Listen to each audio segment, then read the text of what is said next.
Hello class, Mr. Alexander here. Today I'm going to show you how to use Google Forms to create a survey that we're going to use for market research to send out to different teachers in the building and other students so we can figure out what we are going to sell for our selling project.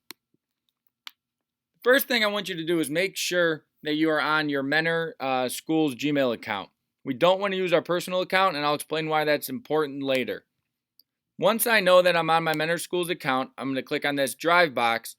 Here I'll see the apps that I use most frequently.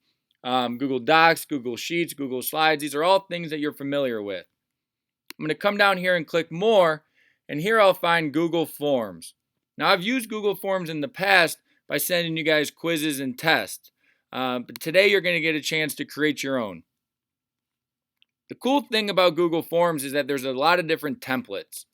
If I go ahead and I click More, I'll see that I can create a party invite, maybe for a graduation party, or I can create a time off request. Maybe I'm a manager at my job and they want a way to go digital with the time off request. So you can kind of go in there and show them you know how to do that.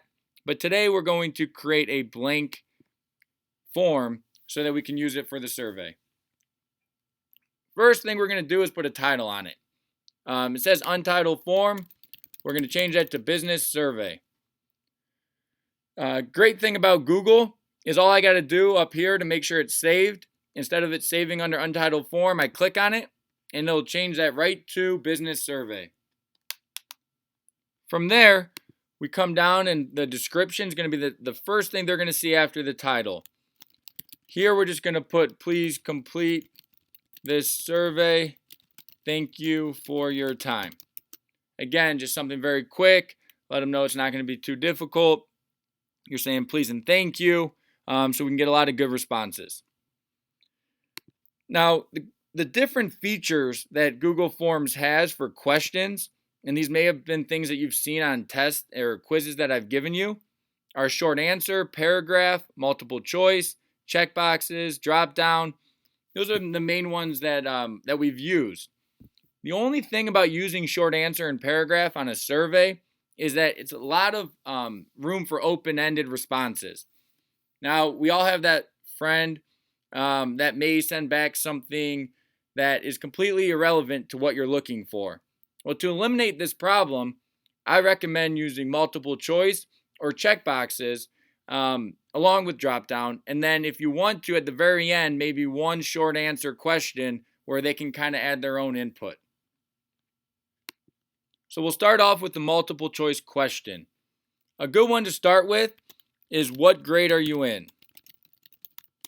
Now by asking what grade they're in, we'll see that maybe more freshmen are willing to purchase an item from the class rather than seniors who've been around for 4 years and kind of already have all of their spirit wear. So all we're going to do is we're going to click option 1. We'll put 9th, add another option, 10th, add another option, 11th, you get the point here, and last we'll put faculty. Again, not just teachers, it could be administrators or anybody, janitors, anyone else in the building, we'll click faculty there. So great, we have a question. Now we got to add another one. So to add another question, we come over here to this box, we click the plus button, and it's going to bring us down to another multiple choice question. If I want to change it, I can go ahead and do that there. But the next question would be, are you willing to purchase spirit wear this year? Again, very open-ended, but at least we can eliminate the no's right away and not take their opinion too seriously. So once I do that, these are just some examples. Again, I want you guys to kind of take this and run with it. I'm just going to show you how to use this tool. I'm going to add another question, and it might be checkboxes. What spirit wear are you willing to purchase? So here, you guys maybe have had a lot of different ideas whether it be a hat, a shirt, let's even get more specific, short sleeve shirt, hoodie, whatever it may be that you think that you might want to sell, go ahead and put those in there. Once you do that, then they can go ahead and they can click as many as they would like. Now here you'll see that maybe hat and short sleeve shirt were the two that were the highest, and your idea was hat. So this will kind of bring some validity to you wanting to pitch to the class that you want to sell a hat. From here, I'm just going to show you how to create one more question. The short answer one. What design would you like on the product? So here they can go ahead and answer or kind of describe to you what they would like to see on it. Again, it's going to save as we go. Being in Google, it's always going to be there for you.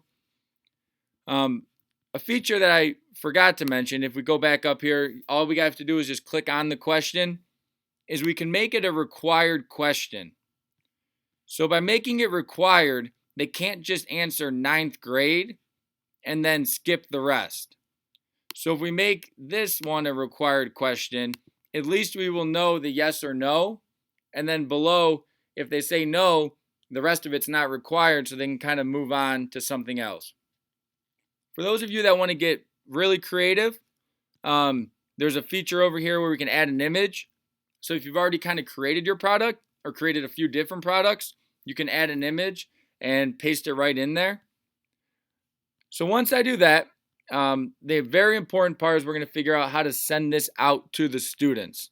Just like I send you guys Google Forms through Schoology or to your email, we're going to go up here, we're going to click send. Now, we're automatically going to collect the Mentor Public School username, and that's going to help us kind of sort through and make sure as we're going through that we don't have too many from the same person. We can go ahead and click this link button, and all I'd have to do is I can shorten the URL, Command C, and it's ready to be tweeted out. It's ready to be text messaged out. All of those are possibilities just through this little this little URL right here. If I come up here to settings, to eliminate some problems or some headaches, you want to make sure that it's restricted to Mentor Public Schools users. Now you tweet this out and it gets retweeted by a cousin or an uncle. That's great. However, it could get into the wrong hands. If your uncle wants to create the survey, you unclick it, you send him the link, and he can fill that out there. But let's limit it to Mentor only because that's really our target market. That's who we're trying to sell to. You want to limit it to one response, maybe. Again, that jokester friend might go in and just hit yes, yes, yes, yes. I want a short sleeve shirt because that's what he wants rather than what overall the school wants. We'll hit save there. If we want to go ahead and change the color, maybe make it Mentor red, we can go up there and just change it to red. So what's going to happen is once you send out that link and people respond, you click responses up here, it allows you to put it right into a spreadsheet. There you can organize it. You've used spreadsheets before to create a graph. These are great things that you'll use in your pitch in deciding on what you want to sell. So this is Google Forms. Great tool for a survey. I use it personally for quizzes and tests. If you're having a party, if anything you need for work, it's a great feature to get responses back. Hope you guys enjoyed this, and I look forward to working with you soon.